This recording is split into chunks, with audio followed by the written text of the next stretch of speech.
Et on vous souhaite la bienvenue à Question d'argent. Au cours de la présente demi-heure, on va parler de la simulation boursière Bourstad qui s'est tenue hier. Il y avait quand même 25 000 $ en prix à distribuer aux grands gagnants. Alors, on en saura un petit peu plus sur ce que c'est cette simulation boursière et qui y participait.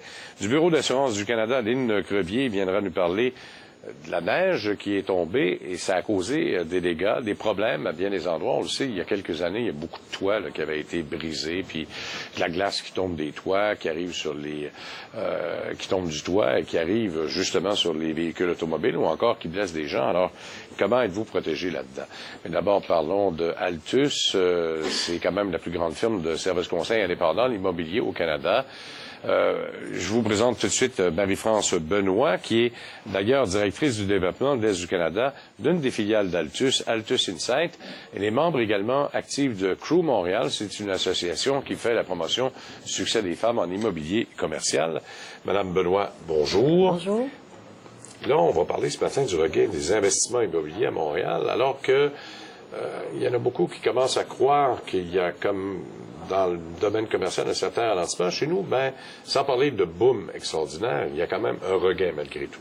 Oui, on voit que l'immobilier a la cote au niveau de l'investissement immobilier. On ne parle pas du résidentiel, évidemment, mais de l'investissement immobilier et à tous les niveaux. Le petit investisseur se cherche encore un triplex pour investir, mais du petit investisseur aux plus grands investisseurs institutionnels comme la Caisse de dépôt qui peut se permettre d'acheter des immeubles à des centaines de millions de dollars partout dans le monde. Il y a un intérêt pour l'immobilier et cet intérêt-là est dû au fait que les rendements qui sont disponibles, qu'on peut obtenir en investissant en immobilier sont très intéressants par rapport à d'autres alternatives d'investissement. Comme vous savez, si on laisse notre argent à la banque, le dépôt à terme, le taux n'est pas très élevé, alors que l'immobilier permet d'avoir un rendement supérieur à ce taux et aussi la possibilité d'avoir une appréciation de la valeur de l'actif immobilier aussi dans le temps. Donc, ce qui fait que c'est une alternative qui intéresse plusieurs investisseurs, comme je disais, là, du plus petit au plus grand. On voit beaucoup d'activités de construction. Il y a pas mal de grues dans le centre-ville de Montréal.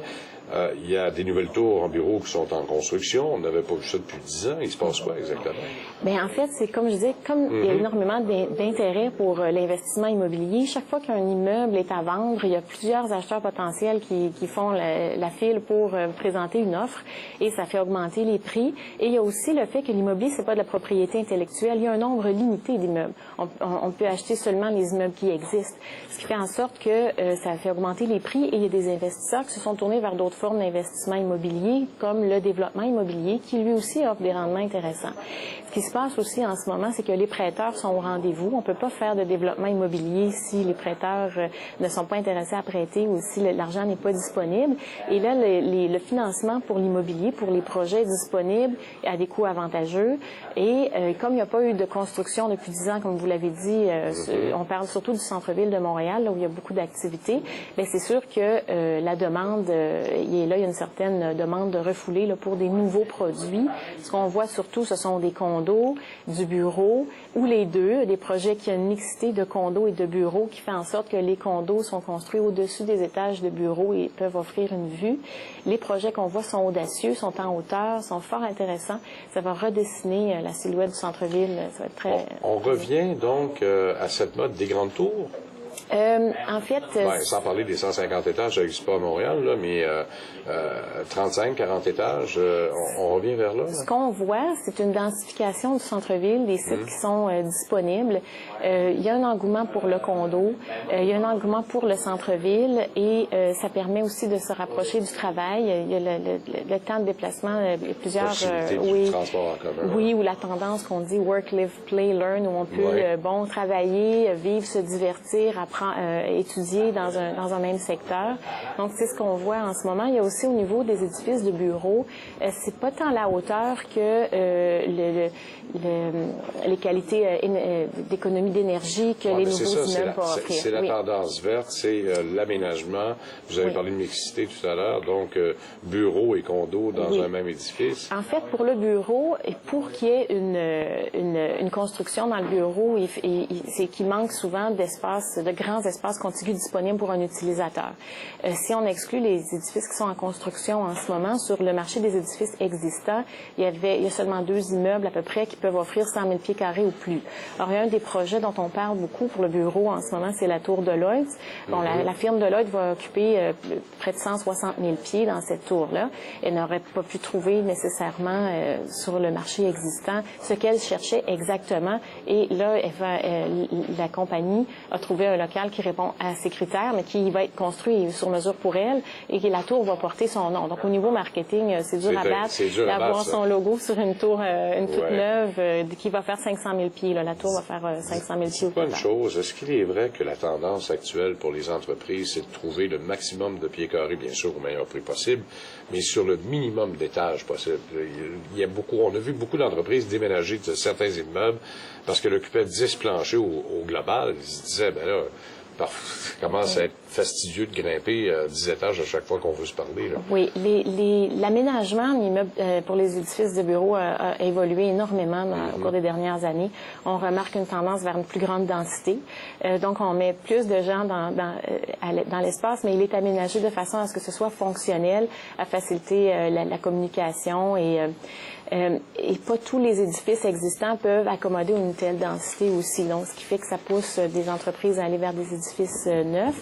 Et oui, il y a un gain de productivité qui peut être fait en étant sur un même étage pour certains types d'entreprises. Ça dépend évidemment toujours du type de locataire. Les taux à condos semblent se multiplier également au centre-ville. Est-ce que le marché est capable d'absorber tout ça? Parce que c'était la tendance des dernières années. Oui. On avait pas mal de condos au centre-ville. Le groupe Altus suit attentivement ce marché-là et fait des compilations sur le terrain. Et selon les compilations sur le terrain qu'on a fait au groupe Altus, il y a 22 projets de condos en ce moment qui sont dans Griffintown. Il y en a 32 dans le centre-ville, dans le Vieux-Montréal. Ça fait 54 projets de condos qui ont démarré et la demande semble être au rendez-vous. Le taux de pré-vendu était 62 et dans nos observations passées, quand un projet est arrivé à sa date de livraison, c'est très rare que 95 des unités n'étaient pas vendues. C'est un peu comme le bureau, les unités de condos qui se construisent en ce moment offrent quelque chose de nouveau, quelque chose d'intéressant, une maximisation de l'espace qui permet d'avoir des unités plus petites et donc plus abordables aussi. Est-ce que c'est les mêmes raisons pour lesquelles on achète un condo que, justement, dans le centre-ville, que les travailleurs vont travailler au centre-ville aussi? Le fameux work, live and play, là? Oui, et c'est sûr que le work, live, play, on pourrait traduire ça par le temps de déplacement minimum, s'il vous plaît, parce que c'est justement allongé pas mal. C'est aussi que Montréal a un centre-ville vivant, animé et très attrayant. C'est pas un centre-ville qui a la réputation de rouler les trottoirs après 5 heures. Non. Et là, ça va être encore plus intéressant parce que les projets se construisent un petit peu dans ce qu'on appelait avant en bas de la côte, du Beaver Hall, et maintenant qu'on appelle le quartier international. Peut-être qu'on n'a pas souligné assez que l'apport de l'édifice de la Caisse de dépôt dans ce secteur-là, qui a recouvert une autoroute, qui défigurait le secteur, ça a été remplacé par de magnifiques places publiques. Donc, c'est un secteur qui devient attrayant pour les investisseurs aussi. Et d'ailleurs, la plupart des projets, plusieurs des projets de condos ou de bureaux qui sont en construction en ce moment sont à distance de marche, soit de l'édifice de la Caisse ou du centre-ville. Bon, alors ce qu'on tente de faire, c'est de revitaliser le centre-ville. Depuis déjà plus d'une vingtaine d'années, place Riopelle, Griffintown, Cité du Multimédia, il y en a pour tout le monde. Ben oui, sauf que là, c'est des investisseurs privés qui investissent. France Benoît, merci beaucoup encore une fois. On fait une pause, on revient dans un instant. On parle d'assurance, tout de suite.